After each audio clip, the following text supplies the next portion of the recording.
Good afternoon. Welcome to the Lisboan Live. Thank you for attending the session today. The purpose of these sessions is to give you an insight into the Lisbon International School. My name is Gudmundur Hjegni-Jonsson. I have the wonderful privilege of being the founding principal of this remarkable project, this remarkable school that we're building here in Alcântara in Lisbon. And I'm very excited for the Lisbon live session today to be joined by my wonderful colleague, Elizabeth, or Liz, yeah. Acom, who is our founding head of primary. So the purpose of the session today is for you to gain an insight into the primary school and the work that we're doing in together with so Elizabeth and I in founding and then developing our primary school across this first year, and of course beyond this first year into the next, well, hopefully many years to come, Liz. But a brief introduction to me. As I say, my name is Gudmundur. I'm from Iceland. I've been working in international education now for over 20 years, which is a bit of a scary number. And have lived in various different countries leading international schools, most recently in South Korea before coming to Lisbon in March to take on board this project. It gives me great pleasure to introduce Liz. Liz, welcome. Thank you very much. To the Lisbon Live. Thank you. My first time. Your first time. So Liz, tell us about you. Who are you, and what do you bring to the table in terms of joining the team at the Lisbon Live? I'm Lisbon. Thank you. I'm Liz Acom, and I'm originally from the UK, and have been lucky enough to work around the world in 7 different countries now, starting in Portugal 23 years ago. And so it's lovely to be back. I've been back here 3 years now, working in other international school. And I've both been a teacher in the classroom as well as different leadership roles. So really excited to join the Lisbon, having been interested right from the set 3 years ago, from the whole project, and just the philosophy and the ideas behind the whole project just really inspired me to want to join. And it's great to be starting as that founding team, to be part of this amazing place. I looked around it the other day, and it's really very nearly ready for those students to come in. The community is going to be the key part of it for me, as well as the sustainability aspect. And I think children coming here are really going to be part of that initial community of the school, the wider community, and then definitely ready for the world after that. So it's an exciting adventure we're going to go on together. It is incredibly exciting. It is. I mean, I literally have to pinch myself every morning, Liz, when I get up, getting myself ready for the day. I'm living in this gloriously beautiful city, in this beautiful country, and leading a project like this together with yourself and the rest of the team. It is. I have to remind myself every day how fortunate we all are, really, in being able to craft a new school in such a beautiful city. So welcome, Liz. It's a real pleasure to have you on board and join me in leading this incredible project going forward. Exciting times. It is very exciting, and you're right. I mean, I was at the on campus just today, this afternoon, watching the final stages of the outdoor areas. You know, all of the structural work being done. And they're just about to deliver the various trees and bushes and plants, flowers, etc., about to go into the outdoor areas, which is very exciting. You bring it to life. Absolutely. Now, in terms of the Lisbon itself as a project, I mean, you mentioned it already. You know, what excites you about it? If there was one thing that you had to choose about what most excites you about this project, what is an unfair question? I know there are so many exciting things. But what if I had to force your hand, what would it be, do you think? One thing? Actually, adventure. The sense of adventure that it's going to bring in not just students, but the teachers as well. I think the team we have coming are fully passionate, fully engaged in the whole philosophy and ideas. So to bring that and with the children, create that adventure together. As well, we're all the founding. It's not just teachers, not just us two. It will be the families and the children coming in. So it's that adventure that's going to be ahead of us. Yeah. Yeah, I mean, I can't wait for the day when we actually open our doors to the children. So we are welcoming our staff on the 18th of August. We have a 10-day induction and orientation program, and then we actually welcome our students formally on the 1st of September. We actually do have a parent and family welcome event on the Friday before that Monday, but Monday is the official first day of school of the first academic year of the Lisboan. And when you think about the first group of students coming into our school, and of course, from your perspective, the primary school, um, what in your mind would you like them to be feeling, Liz? I think hopefully exactly as I feel every time I walk through the gates. Yes. I want them to feel excited. I want them to feel, and parents as well, I Yeah. want them to feel ready to learn, inspired by the surroundings, Mm. the history, the culture, everything that you can see as you walk in, and just be curious to learn more about it. So I Yeah. think if children have that excitement, inspiration, then the learning is just going to come with it. So Yes, I couldn't agree more. And I think we are fortunate in having there is so much to choose from in terms of inspiration.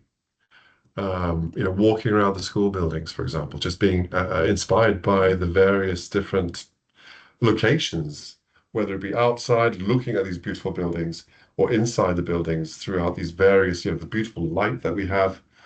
I was in the art classroom, for example, the other day, up on the top floor, and it has its own internal garden, one of several internal gardens. I'm just thinking, my God, I wish that when I was doing my art at the age of, I don't know, 14, 12, whatever it was, it seems like well, it was the last century. Um, I wish I had spaces like that to inspire me. I really do. So I'm thoroughly envious of our young yeah, people. definitely. I think even the views when we went on a tour the other day, the views from looking out and you see the city Yeah. and you see Oh, the wider beyond, and then that yes. definitely brings in the city as part of our teaching, which is what we want it to be. Absolutely. So I think, from our small, it's big. Be ready to walk around. Just from being in within our walls, our environment, and then gradually moving out as we bring that city in and us out into the city. Yeah, it's just exciting to be able to see that from the building. Now, if we thinking about your career, Liz, you've had a long and varied career. Makes me sound old. Sorry, Liz. I don't mean to make you sound old. But you've had a really distinguished career in education. You work for some amazing schools across the world. And I'm really curious to hear from you. If you think back to the journey that you've had so far and think about a moment in your career that has really shaped the way in which you think about education, what would that be? Yeah, I have been very lucky to work in many countries across the world, and I think one sort of standout period of my teaching was definitely when I moved to Tanzania, and I was lucky enough to have the autonomy to shape the early years to start with, and then the primary school as I took leadership of that, um, to be really child-centered inquiry and authentic learning. I think people over the years, it's changed a lot. It's been very much chalk and talk, traditional plug and play type curriculums. And it was really lovely to go back to what is really important, and that are the children. That's student-centered. So allow them to really have the inquiry, questioning, even at the age of 2. And working with real life things. We had real tools, we had, real kitchen utensils. It wasn't plastic, it was proper things that we would use in the home. And to allow children to explore, and for us as adults, educationists, to observe them playing but learning so significantly rather than being sitting in front of us doing everything, more teacher-led. And I think watching that questioning from the age of 2, and children were able to do it. Absolutely. And just, that hands-on thing just really made me take that full-on switch to saying that doesn't just happen with the little ones. This is important all the way up, even to, GCSE and diploma. It's important for children and sort of grown-up students to have those hands-on experiences, to find other ways to share their learning. It's not all about assessment in terms of sitting and writing a test.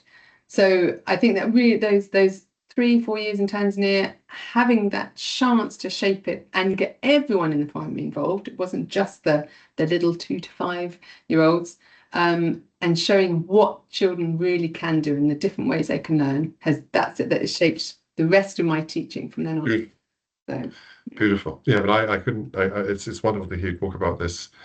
I mean, I think without a shadow of a doubt, in my experience as an educator, the fundamental principles that make for a strong and exciting learning environment, apply regardless of whether you're 3 or whether you're 18 or whether you're 55, in my case. I still think I mean, I think often we as adults, we are, I like to think of us as adults as really we're children at heart. Or I certainly like to think of myself as being a child at heart, and in some ways pretending to be an adult. Um, and I think play is important in all of our lives, and fostering creativity and nurturing creativity, because I think we are naturally very creative as humans.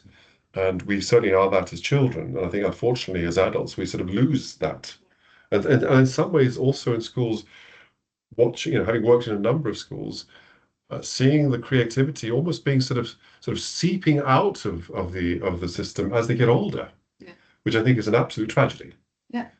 Um, And I think that goes in line with people assume they get to secondary school yeah, and can just sit in front of a desk, in front of a computer or in front of a whiteboard and sit there constantly all yeah, day. yeah, Not a necessity. And that's what I hope absolutely. when we walk through, our building in a month's time, Yes, 6 it's time, almost there. that, we're not just going to be seeing rows of desks with children sitting at them staring at a board or a screen. We want them Absolutely to not. be active Yeah.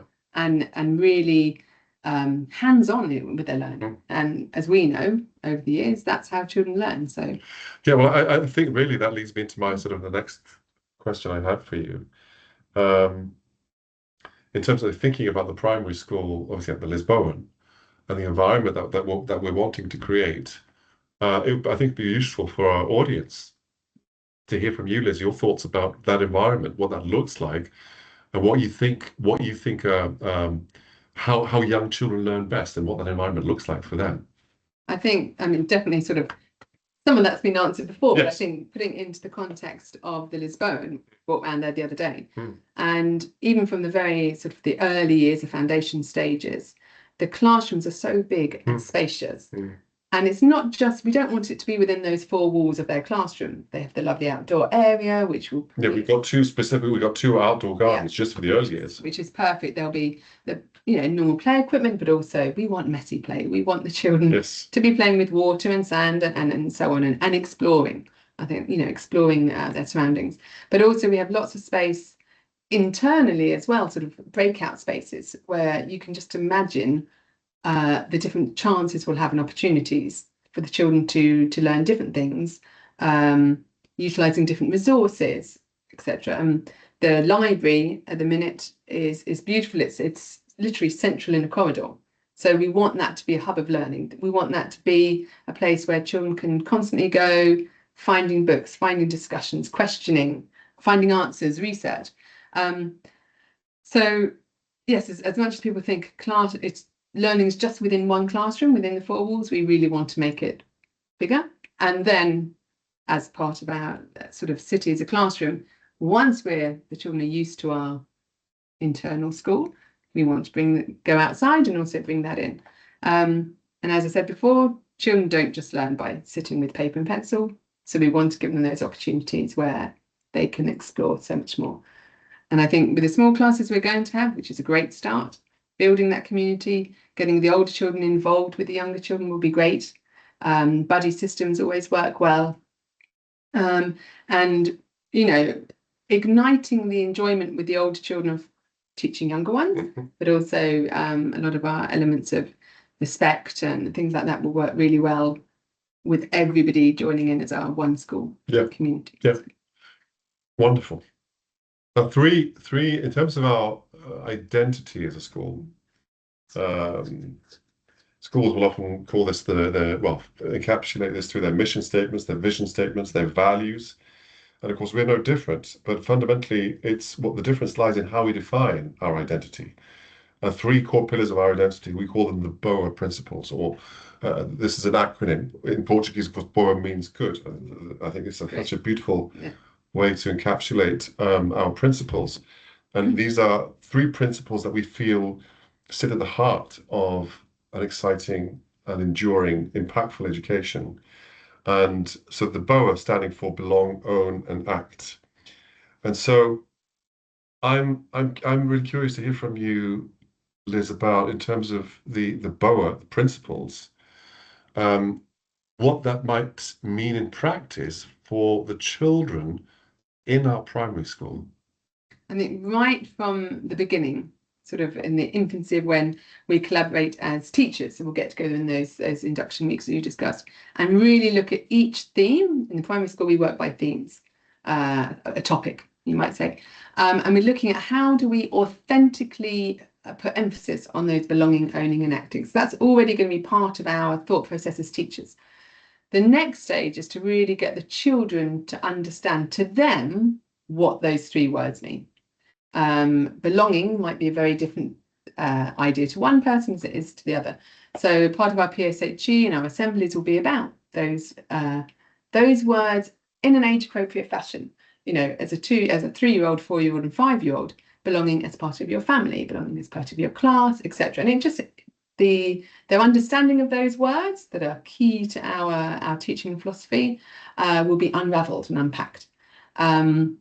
Obviously, in the secondary school, this will also happen as well. So what does it mean to belong to the IGCSE cohort, the first cohort, things like that. So we want to hear the children's voice, give them that's the big thing for us. We want to give them the voice in how do they belong? How can we make everybody belong? That's part of our creating this amazing community we're going to have. And then the ownership, giving them, again, ownership of their learning. What does that mean to them? Again, you know, even from the young age, you know, ownership of their learning is, okay, well, be proud of the picture you've just drawn or the model you've just made of Play-Doh.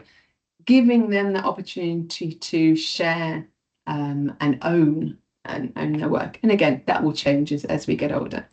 Then acting on it, again, that's giving them the voice, the choice, the agency, as we say, to be able to act on what we've learned. One of our big pillars, obviously, sustainability is talking about that. So are children showing what they've learned in different ways? Are they going home and explaining to their parents what they've done? Are they making, real choices based on what they've learned? Are they taking them into the real world? You know, if we see children saying, "Oh, can we start a recycling centre?" Fabulous. You know, we'll have those, but how can we give them the opportunity to share their thinking and act on not only what we as teachers have taught, but what they've also learnt from being part of us. You talked about this idea of the city as a classroom, Liz, and just for our audience, for your information. So the idea is that the city as a classroom idea is very much about the fact that, I mean, in the backgrounds of that you can see here, you can see the pictures of the Lisboan, one of the buildings here, and we're located right in the heart of Alcantara, and we have incredible opportunity on our doorstep. I mean, we're right on the river, but there's the Monsanto forest area, huge forest area just north of us, and we're surrounded by museums, galleries. I mean, there is so much. So the idea behind the city as a classroom is that we are engaging with the city and leveraging these opportunities, but also through our effort to become what I call, or what we call, a community school, is also inviting the community into our school on a regular basis, so that there is that high degree of interaction. We're not an isolated island within the community of Alcantara. So Liz, how do you envisage this concept of the city as a classroom actually being breathed and lived in the primary school from the early years through to the upper parts of the primary school? I think similar to the BOA principles, it will initially be part of the teacher planning. You know, how can we do that authentically? It's not just an add-on. How can we do it that will really make connections for the children with what they're learning at the time through their themes? So that's sort of the one facet that as adults we'll start thinking about the process.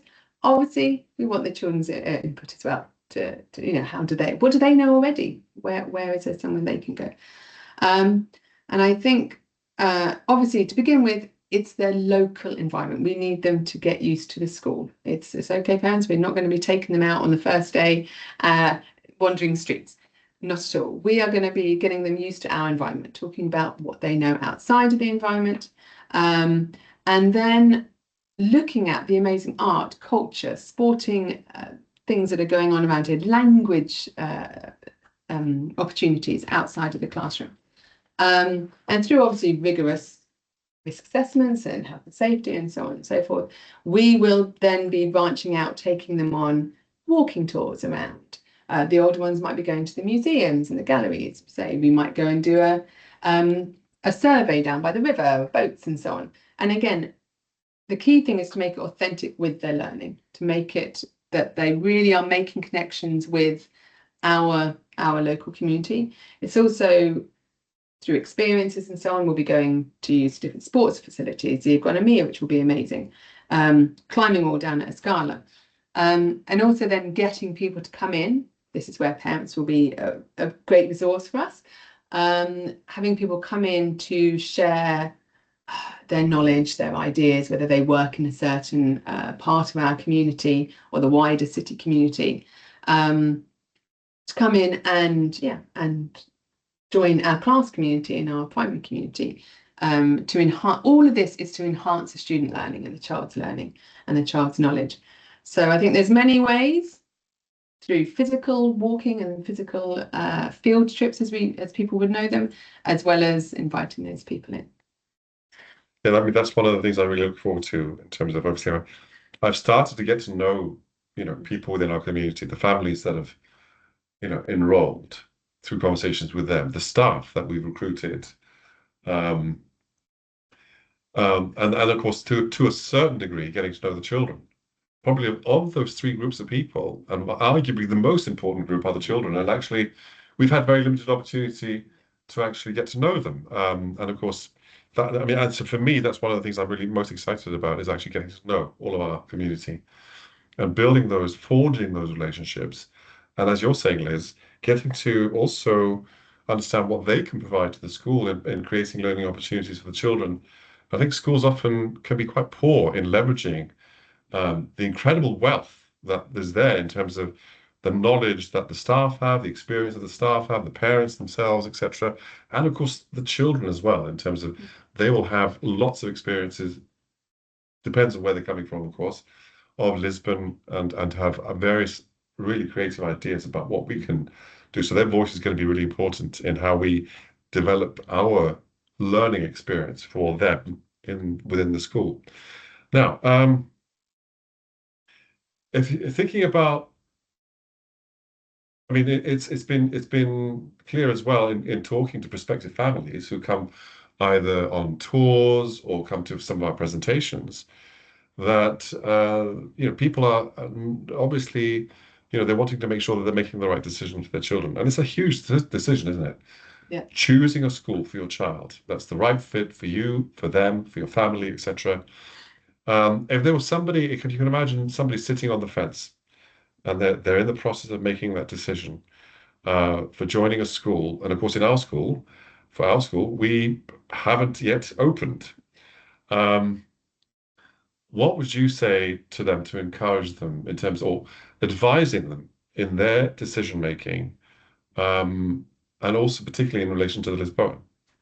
I think, yeah, in any case when you're choosing a school for your child, whether it's their first school as in early years or whether they're transitioning from a different country or a different school, it's always that decision. There's a huge decision. But I think with Lisbon, obviously, when you first start looking at it, there's something that's engaged you in the process, whether you've been looking at email or walking around, there's something that's engaged you. And I think for parents who are on the fence, should we say, you've got the excitement of being part of something new and watching your child grow. In fact, we spoke to some parents this morning. Yes. Who's saying watching your child be part of that founding class or that founding group and watching them grow as a school grows, be part of something exciting.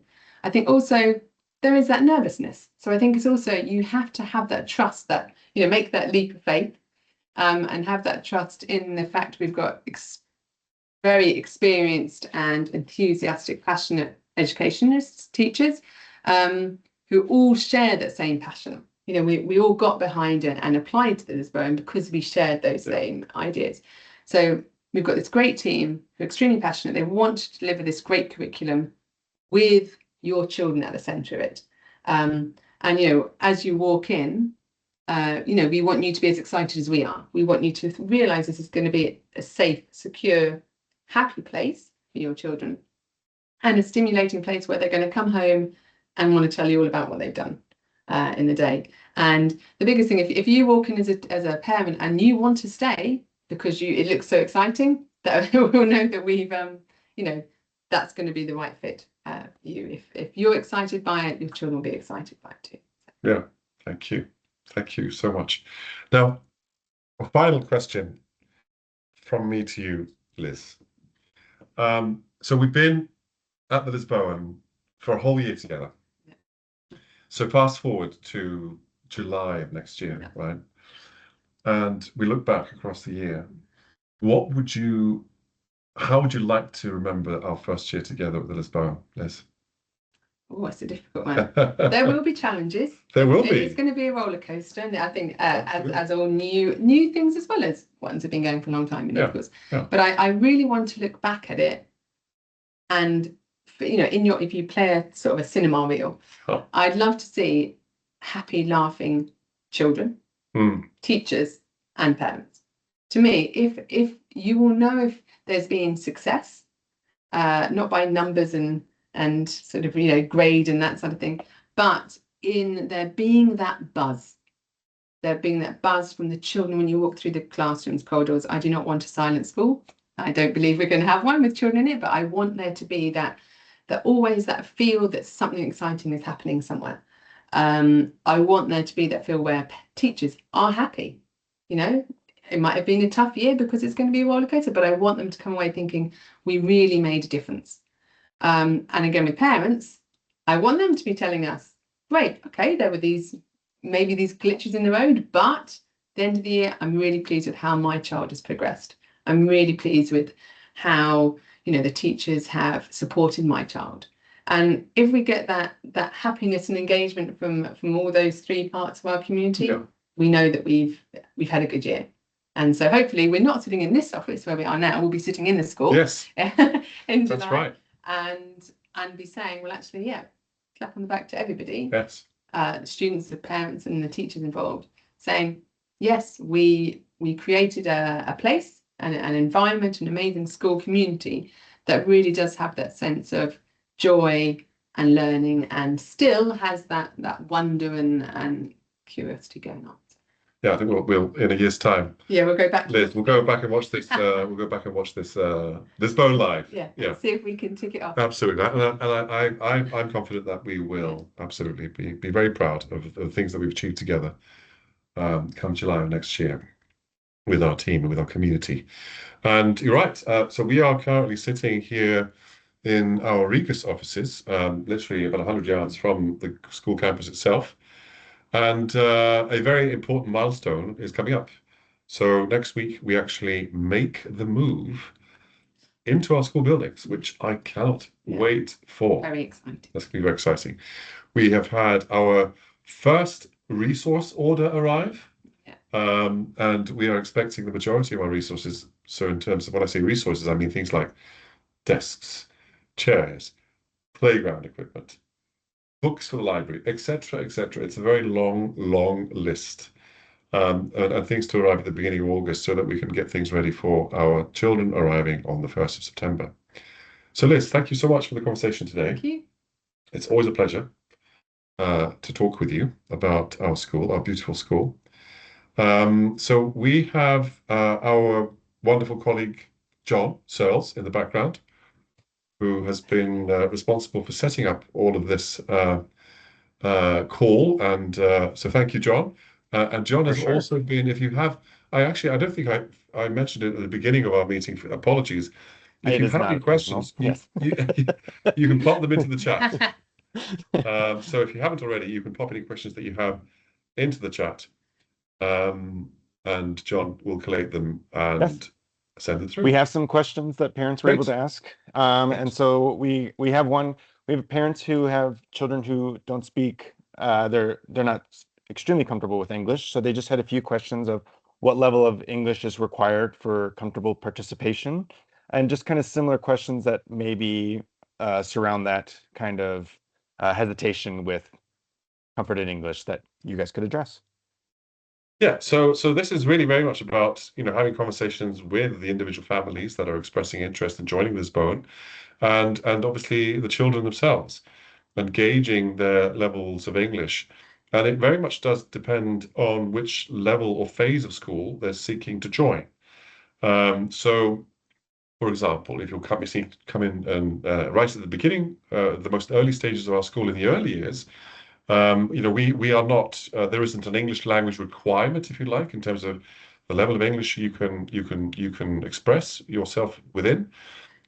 This becomes, if you're, for example, if you're joining in year 10, then we would obviously want to make sure that you're able to fully engage with the content of the IGCSEs. This is a 2-year program that starts in year 10 and concludes in year 11. So we add the second year next year because we're only opening up to year 10 in September. So this is very much dependent on the child in question and which phase of school you're wanting to join. Liz, thoughts? Well, we will also have an EAL Yes. teacher as well, who will Yes. work in conjunction with the students I'll and jump the in teachers. really quick. The students are 8 years old. The two students this is Okay. for that parent. Yes, so speak Okay. for it. Yeah. Okay. So they're 8. So they're going into year 4, I believe. Year 3, 4. Yeah, depending on the birthdays. Yeah. And so what would happen if they join the school? We would then obviously assess, teachers would assess what level they are. It could be they have no English, and that is absolutely fine coming in. We would then have the EAL teacher support as well as the assistant support in those initial sort of weeks, just to see what level they're really at, and then how we can support further on. It could be that there are small groups across the school, maybe in years 3 and 4 together, who would require more EAL support, English additional language support. If they're coming in as Portuguese, we obviously have Portuguese lessons as well. And there are obviously other Portuguese speaking children and teachers who would obviously assist in those needs at the beginning of the year. And yes, really, especially in the primary school, it is so integrated, and all the lessons are collaboratively planned and transdisciplinary that the children will very quickly pick up on the structure and the routines of the day. There's a lot of visual sort of vocabulary and so on. There's also a phonics program we use if they're brand new to sort of the English alphabet, should we say, in any age group in the primary school, that they could be part of to get that boost that they need. There's lots of ways in which language should not be a barrier to their learning, and we would always support that as best we could as a team. Yes, I mean the immersion is such that, and of course, particularly around that age, the English language ability will develop quite quickly. Very nice. So and then just a few, what is, with the same parent is curious about the class schedule and what textbooks are used for the school. Yeah. Okay, so for 8 years old, there won't be a textbook. We work, as I said earlier, we're working on it's a theme, topic based. And so throughout the year, there would be, I think, seven or 8 different topics that we'd cover, and within that, I think the science, the humanities, history, geography, a lot of the language, arts would all be based around that topic for those 4 to 6 weeks. That topic would be going on, and then we'd have the English and maths standalone skills, obviously taught as separate lessons as well. A lot of the English, maths, and science, humanities will all be taught by a homeroom teacher, their class teacher, and then there'll be specialised teachers in PE, music, drama, Portuguese, IT, and art. Have I missed anybody? Yeah. But all of those staff are working collaboratively to ensure that those connections are made with the children's learning.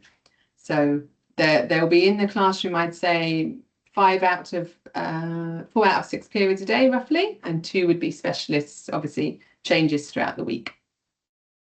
Yeah, the school day starts, parents can drop the children off at 8 in the morning, and then our school day starts at 8:30, and then it concludes at 4 or earlier for the younger ones. And then we also have a co-curricular activities program which starts at 4 every day and runs to 5, and then we have an optional second slot which runs from 5 to 6 as well. Very nice. So there's another follow-up question. What languages will be taught, and when does the language learning begin? Yeah, so basically language learning begins right from the get-go in the early years. The languages that we teach, obviously English is the primary language of learning across the school. All students in the school will learn Portuguese, whether it's as a mother tongue or as an additional language. So Portuguese is a central pillar on our curriculum, of our language curriculum. We will also be offering French as a language option in the school come September. And that's from year 6, isn't it? That's correct. Yeah, so that doesn't start right down in the early years. And then as we move forward into beyond our first year, we'll look at introducing additional languages as we grow and expand. I imagine Spanish will probably be a likely option as we move into year 2. And then we'll be looking at other language options depending on the need and interests of the children and families, etc. Very nice. This one is directed more towards Liz, but how do you plan on bringing in reading and writing into the early years in primary? Great. We're actually using a program called Read, Write, Inc., which is like a phonics program that encompasses that initial identification of sounds and letters and phonemes, which is a great program that also encompasses writing straight away. Now, in the early years, that does not mean they're going to necessarily get pen and paper and sit for hours a day writing. They're very short slots in the early years, maybe 15 to 20 minutes. They'll be writing in foam, in sand, in the air, huge letter formation, or just mark making.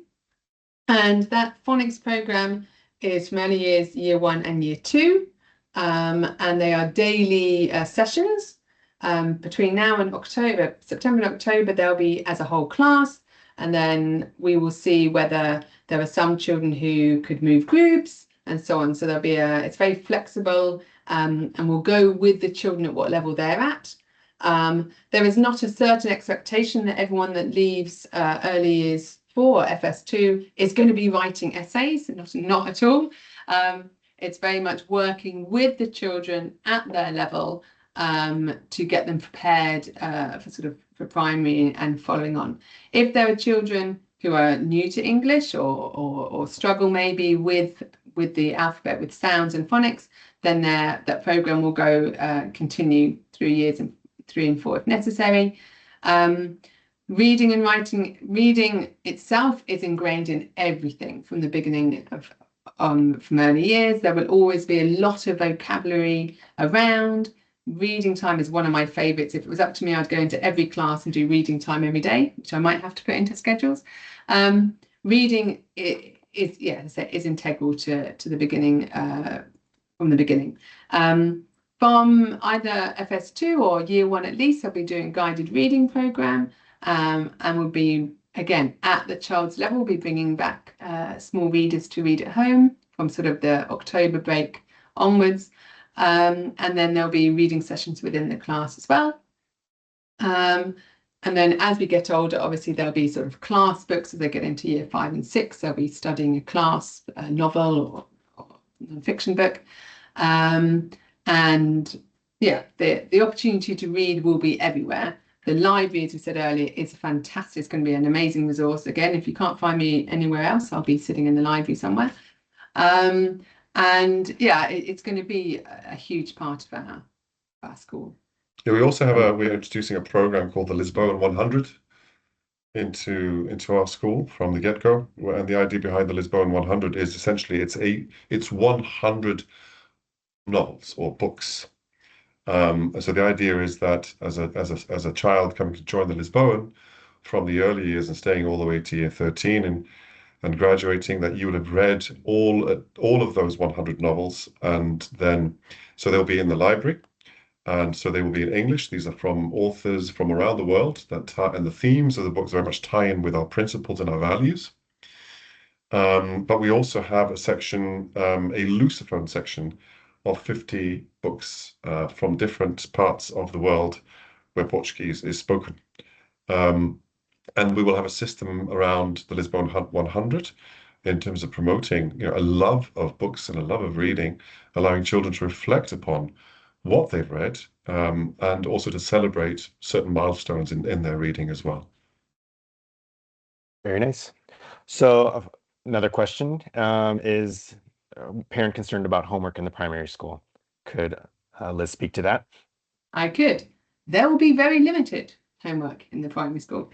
Literally, as we just said, reading will be the key part of that.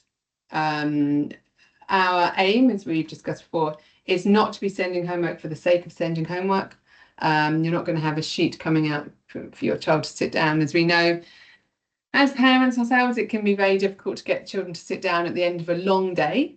So to us, it will be reading. There may be projects that, really the children can make connections with themselves, something that they've been doing in school. What can you bring from home to show you're learning about this? Or is there something you've done at home that you'd like to share with us? And as we get older, there might be little presentations or something like that for them to do.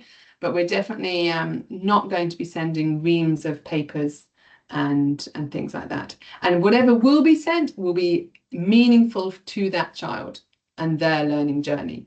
And as I say, reading will be from FS2 and upwards. Reading will be a key part of that. Yes, and then we'll introduce homework as a concept really from the secondary school, well, the beginnings of the secondary school onwards, as a sort of a more regular phased approach. And so, for example, across the as we call Key Stage 3, so year 7, 8, and 9. So this is the sort of first 3 years of the secondary school. Is have an approach where we phase homework in and have it very clearly scheduled across each week, so that you as parents and you as a student, you know exactly what to expect in terms of the work that you're getting, and also the time that you're going to devote to it. And then that increases as you move up through the secondary school up towards the International Baccalaureate Diploma, the IB Diploma in years 12, 13, where the expectation will be that you're doing independent work for several hours every week beyond what you're doing at school. That is the expectation. So obviously we have to phase that in over time. But definitely not starting with the little ones. Definitely not. Very nice. So I think this question was supposed to go a little bit further, but a parent simply stated, "My kid likes to play." Yeah. And then I think it trailed off. I don't know, something with teams, but I think it's important that we speak about play at the Lisboan, maybe play spaces, what's going on there. So great. As I said in my things earlier, play is how children learn, and the social, the emotional, communication, language, everything's through play. So to me, it's vital. So from the early years, a lot of it will be play-based, even into years 1 and 2 as well. You want that hands-on stuff. So the FS spaces will be kitted out for that, resourced for that, and they will have their own play spaces outside as well, which will be utilised in different ways. We're currently talking actually about where at break times and lunch times, where are the children going to play. So we do have a quad area outside the front. We also have the gym as well that we will be able to use and schedule different times where the different groups of age children will be able to play. We have a morning break, I think 10:40 to 11, where they'll have a snack and then have the opportunity to, as we have such lovely weather, go outside and play, as well as lunch times. After eating, they'll have a good time to play. And then obviously throughout the day, as and when teachers feel the need, we have this space for them to go. They'll all, obviously with after school and during PE sessions, there'll obviously be the places that we're going to use externally as well in the second term. So there's lots of opportunity to play, and yes, hopefully inside the classroom and out. Very nice. So this is the final question, and it's just Yeah. a parent who's concerned about just moving from overseas. How would you help Mm. my child feel comfortable going to school at the Lisbon? Well, that's a great question. It's a very important question, obviously, for every child to feel comfortable by the idea of going to a new school. And of course, that can be a daunting prospect for somebody who is already in the country, in Lisbon. We were having a conversation with a family today who are already in Lisbon, and obviously there are a variety of different concerns and questions that arise in making such a move. When coming from abroad, I think there are various different things to consider. I think in conversation with your child, making sure that you're informing them about it, in terms of not only the school but also the nature of Lisbon, the city itself, getting to understand and know as much as possible about the kind of environment that they will be moving into. And of course, if you have the opportunity to visit the city, that would be really, I think, beneficial to help that transition. And of course, we are here. We have actually met with a number of families who have visited Lisbon from abroad, from places like the United States, from Brazil, and other places, who've come to visit and have actually looked at schools as a part of that visit. So we've taken multiple families to visit the school buildings, met their children, and I think that's also vitally important. And we are here to help that process. So, for example, if you wanted to have an online meeting that could help facilitate that transition for your child, where they could actually see our faces, and we could actually have a conversation with them. As I say, if you could visit Lisbon, that would be great. And then in the lead up to the opening of the school, there is a Friday, I think the 29th of August, which is that Friday before we start the school on the Monday, where we're going to have a parent and student welcome event where we can all come together and meet each other. And then, of course, as well, we have something that we call the summer camp, which we're running from the 18th of August until the 28th of August. And that is for children aged 5 to 14. And that's also a great way to help ease your children into our new environment, and also to start making some of those friendships. And more information about our summer school can be found on our school website if you want to know more. So there's lots of things you can do, but I think really through conversations, having conversations with your child about the move, about the change that they will see, and try to make it as real for them as possible. I think so. I think one other thing is everyone's going to be new. That is true. We're all going to come in here. All That the is true. children are going to be new. So I think that's another way, to extend your children. Everyone's going to be new. We're all starting together, which is exciting and scary at the same time, especially for children and parents. And I think, once they're in, as we were talking before about belonging, we'll start those first few days of really just building those class communities. So everyone will be new. Very few children will know each other in any way. So really building that community together. And what does it mean to be part of their specific class, especially with and actually all the way up to the future in IGCSE, making new friendships, making those connections. And as teachers, we're there to facilitate that and to support them in building those relationships, talk about the expectations and so on. And the staff are all new too. So I always say to the children in my class, look, we're all in this together. That sounds like a High School Musical song. We're all in this together, so we can, we are going to build those relationships in that community. And I think, as Gumunda said, communication is key to any new transition and anything that can be scary to children and adults. So we're here to listen to if anyone has any things. And as Gumunda and myself, we will also be supporting the staff and the children and parents with those transitions. So. Yeah. Very nice. Sorry, there was one last one snuck in. Yeah. So just a curious question. It's kind of a strange note to finish on, but last question, what curriculum are you using for teaching maths? And then we will finish the Lisbon Live. Well, in primary, because we are doing the Cambridge, that's our curriculum as such. So we use those expectations, which sort of teaches us what needs to be taught, but not how we do it. And then we'll also be using something called White Rose Maths. But together as a team, we will be creating, what I say, through those thematic units, things that are authentic and real life maths as well. So we have the basis in Cambridge, use White Rose as a resource, but we'll be creating things that are meaningful to the children. Yeah, and then following on from that in the secondary school, utilizing the Cambridge International Framework, because we're a Cambridge International school all the way from the early years all the way through to year 11. And then following on from Key Stage 3, or years 7, 8, and 9, which is the first phase of the secondary school, leading into years 10 and 11, we have the what I call the IGCSEs. So that's a 2-year program, and mathematics obviously being a core part of that.